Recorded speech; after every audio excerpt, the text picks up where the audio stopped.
Two former Hartford mayors speak out on Perez. Next.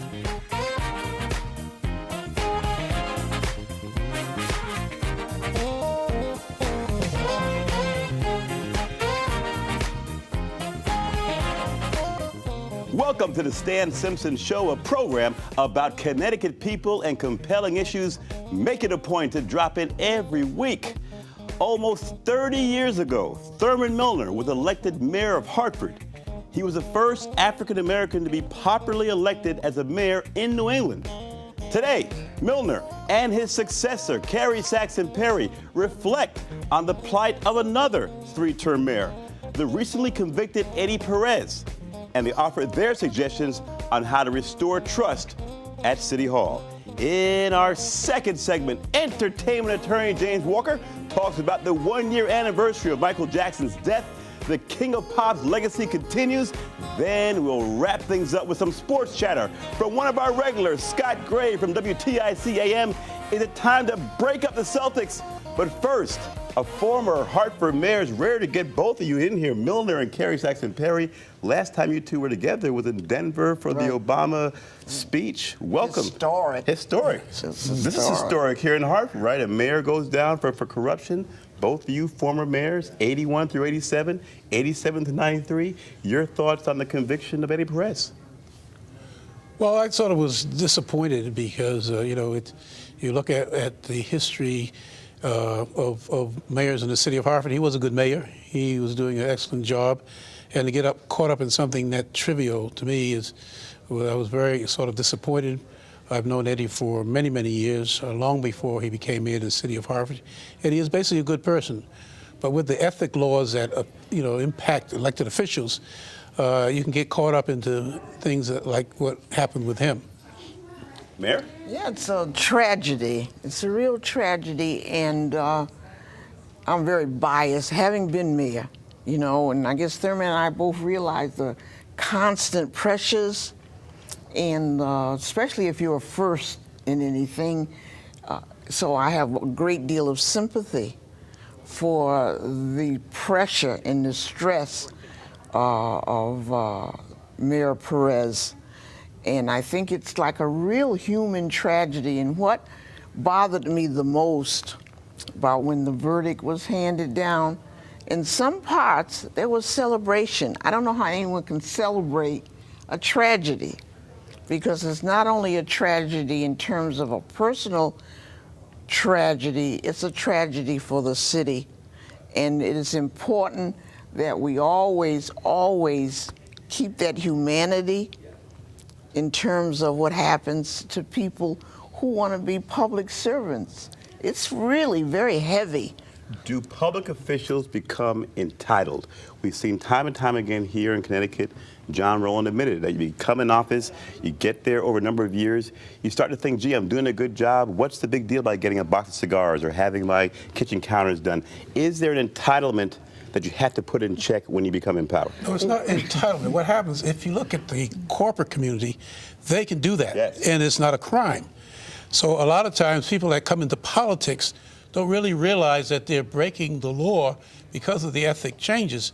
We don't get a book to study ethics when you become mayor. There's no one to actually rehearse you and go through all the legal issues that a mayor may face. And it's very easy to get caught up in that. Like I said, if he were a corporate attorney or a corporate president, he would not have been found guilty. You raised a very good point. A lot of folks who come in from the business sector say, you know what, let's run government like a business. But as you mentioned, Mayor, it's not a business. It's a public service. And things you do in business can get you in cuffs in public service. So how do you change that? What do you do about it? In the first place, I guess we have additional pressure. Thurman and I, first being black. So the spotlight scrutiny is there. And the same happened with Eddie. Are you aware of it more as someone who's of color? Are you aware of it? Very much aware. I was just thinking, when you talk about entitlement, I don't ever anybody hardly paying for my lunch. You'd be really very careful because you are under the spotlight. It is. Spotlight. Being a first in any field is very, very difficult. Being a first. The line between patronage and then corruption, the issue a parking lot deal for a political operative to have him run. We know that the history of the city, Abe Giles has been taken care of throughout past administrations. Well, you got to wait a minute. When you say past administrations, that includes us. And, you know, and Abe is a friend of mine. We've been on different sides of the fences, but the city is so small, you just move back and forth in terms of your alliances. But past administrations, you have to be more specific when you say that. My goodness. Your phone ringing? Yeah. Tell them we're on the Stan Simpson show right now. I know it. Let's talk about that. Abe Giles. Yeah, but one of the things about, you know, doing our administrations, we had a different form of government. We had the government where the city manager basically handled those issues. It wasn't until we went into the strong mayor form of government that all fell directly under the mayor. Right. So therefore, neither Carrie nor I had anything to do with parking lots or any other business part of the city. The city manager managed those things. We were the public servants that dealt with the public. And the city council had a lot to do with it. Okay, well, let's talk about jobs. I mean, I hear you saying that you had nothing as far as parking, but I mean, patronage, let's talk about just jobs. When you come into power, if I come into power, you're going to hire your own people. There are people who help you get elected. There's certain things that you do in exchange for that. That's patronage, right? This happens in every administration in America. You surround yourself with people you can trust and rely and depend on, and most of them come out of your campaign. They work for you year-round in your campaigns. You get to know them. You get to know their abilities. You get to know what their capabilities. And those are people you first look at to hire, not family members or a person next door, but mainly people that have worked for you or helped you out, or you know them, or they've been referred and have good credentials. Loyalty is paramount. Loyalty is paramount in terms of, see, things just, you know, are really lopsided.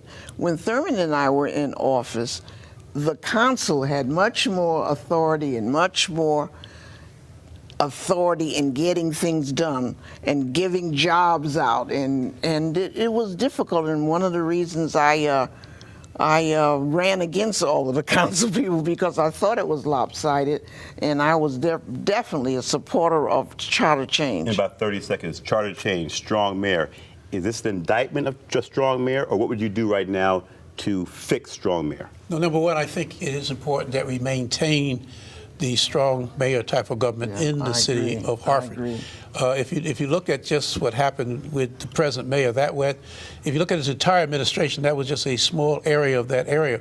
But the charter change is very important, because when Carrie and I both were mayors, people looked to us. You know, they never went to the city manager. Anything happened in the city, they call the mayor's office. It's always on the mayor's. But the issue is but checks and balances, though. The issue, they went to strong mayor because the feeling was you didn't know where to go to under the previous administration. Now, so strong mayor's here. Now the problem is, are there checks and balances to make sure there isn't too much power? There are checks and balances. Well, how does the mayor cut a deal? We've got 30 seconds. How does the mayor cut a deal, circumvent the council, cut a deal for parking, and no one can do a thing about it? Should that happen? Something was done about it. You know, I mean, something was done about it, because the parking deal didn't get through, because there are checks and balances. You can't have a lazy council.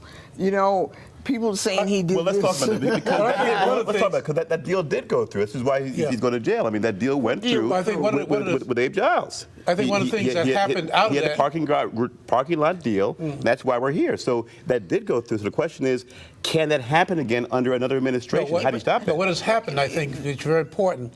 They brought in the parking authority. Right. And hopefully all parking in the city of Hartford will now go under that authority. Yeah, but I have a problem with you saying that the deal went through. Okay. Because if a deal went through, then Abe Giles would have a parking lot. He doesn't have one. Well, but it was, you know. If he's not following the trial, he did have one. Listen, we have about 5 seconds. We'll change gears. Pedro Segarra. Since it's your show, right? and your phone's ringing. Pedro Segarra, new mayor. Your advice to him. You guys have been in that seat. Your advice to the new mayor in about 30 seconds. Number one, I think he's a cool-headed person. I think he should keep a cool head. I think he's headed in the right direction by looking at who he's surrounded by right now as mayor. I think he's been on council long enough to know the ins and outs of City Hall. And I'll be more than glad, and I'm sure Carrie would too, if he wants us to advise him, we would be. He was corporation counsel when I was mayor, so I knew him from the past.